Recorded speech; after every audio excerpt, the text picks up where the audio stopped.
আসসালামু আলাইকুম বন্ধুরা, সবাই কেমন আছেন? আলহামদুলিল্লাহ, আমি অনেক ভালো আছি। আজকে আপনাদের সামনে নিয়ে আসলাম এমন একটা ভিডিও যা অত্যন্ত রিস্কি এবং এর আগেও দুর্ঘটনা ঘটে একজনের পা কেটে ফেলতে হয়। সে এখন পঙ্গু অবস্থায় আছে তার বাসাতে। এখন মোটামুটি একটু ভালো সুস্থ, মাঝে মাঝে ডাক্তার দেখাইতে হয়। এখানে যে ছেলেটাকে দেখছেন, এই ছেলেটারই বাবার অ্যাক্সিডেন্ট হয় এবং তার পা কেটে ফেলতে হয়।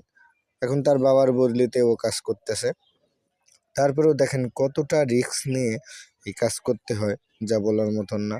যে কোনো মুহূর্তে আবার দুর্ঘটনা ঘটতে পারে, সেটাই আপনাদের সামনে শেয়ার করে দিলাম। আপনারা ভিডিওটা দেখবেন সবাই এবং এটাকে আপনারা শেয়ার করে দিবেন, লাইক করবেন, কমেন্ট করবেন, শেয়ার করবেন, যাতে ভিডিওটা সবাই দেখতে পারেন। তো আজকের মতন এটুকুই। দেখা হবে অন্য একটা ভিডিওতে। সে পর্যন্ত ভালো থাকবেন। আসসালামু আলাইকুম।